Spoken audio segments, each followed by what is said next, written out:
Hello everyone, hope you all doing well, and today I'm going to teach you how to use scanner in IntelliJ, right? So let's get into that directly. And this is a brand new project. Let me close the side panel and let me increase this level of zoom, right? So hope you all can see it clearly now. Now let me remove this sample comment here, and first the scanner, we use scanner class in order to capture user values, right? So we use scanner class to capture user value, right? So first you have to initialize an object from scanner class, right? So you have to create an object using scanner class. So that's very simple. You're going to come and type scanner and then press enter.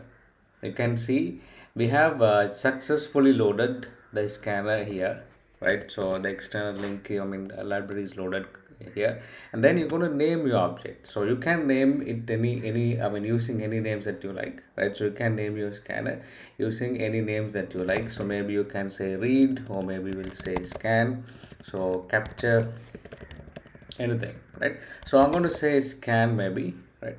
And then you're going to say new scanner and system.in. So we have successfully initialized scanner. Now let's find out the way of utilizing it, right? So let me create a small program. I'm going to say int mk1 is equal to some numbers, and int mk2 is equal to another number, and then I'm going to say int total is equal to mk1 plus mk2, right? So here I haven't utilized scanner, so I'm going to create a program. I'll show you how static values can be accepted, enter directly and execute the program, and later these two we're going to change we're going to capture it from the user directly, right? So in a minute, so let me run the program and show you. So we're going to say maybe like total, so there's a label, and then I'm going to display the variable name, right? So inside this variable name, these both data, right? So we have the total of these two will be, they are inside this variable name, and yeah, we are just printing it after a label, right? So let me run the program now.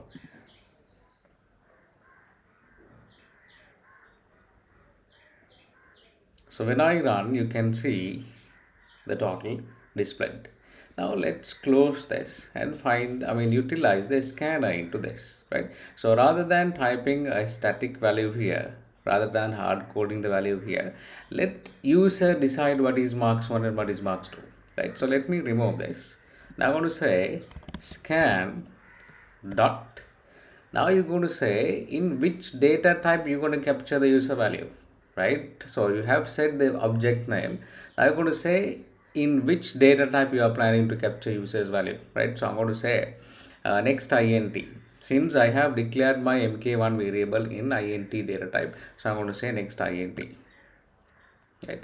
So if it is double, if it is different data types, double, long, float, so you will be able to select, say, byte. There are many, all the data types listed here. So if it is string, there is, they don't have such thing called next string. You're going to say next line, right? So only for string, I'm going to say next line or next, right? Either one. So we're going to go and say next int, since we have captured it using int. So we have initialized the variable using int. So we're going to come and say scan dot next int, right? So variable 1 and variable 2, we're going to capture it in the int integer format, right? Okay. So now let's run the program again. And you can see the program stopped. So that means it is expecting you to type something, right? So it is waiting till you type some value. So let me type a value, maybe let's say 50. When you press enter, now the second scanner, this is expecting you to type, it is waiting till you type a value. So let me type like maybe 60. So when I press enter, you can see the total, right? So we can see the total. So this is the basic way of utilizing scanner. Let me do a small modification to this. So what I'm going to do is, let's minimize this. And then I'm going to come and create two labels. So when I was running the program was like blind to the user, right? So it is not requesting you to type anything. So if you give this to the user directly, he or she will not have any ideas. I mean, uh, I mean, they will be blank, right? So since you are not requesting, they will just wait. Maybe like program is loading or something. They will think it in a different way. Right? So we're going to create a label, and we're going to say, please. We're going to say, please enter marks 1. And then you are waiting till they type, right? So now you have given them an instruction, they will do that, right? So let's do the same thing again. So we're going to say, please enter marks 2. So once the instruction is given, once the request is given, they will do that, right? So now let's rerun the program. It will be bit more effective than the previous one. So let's find out. So here you can see you are requesting for a marks 1, so they will enter that, and then again you're requesting for your second marks, they will do that, and then you will find the total, right? So this is the basic simple way of utilizing scanner into your program. That's it for the day. Thank you for joining. Hope you learned something, and let's meet in another session to learn something new, right? Okay then, see you all.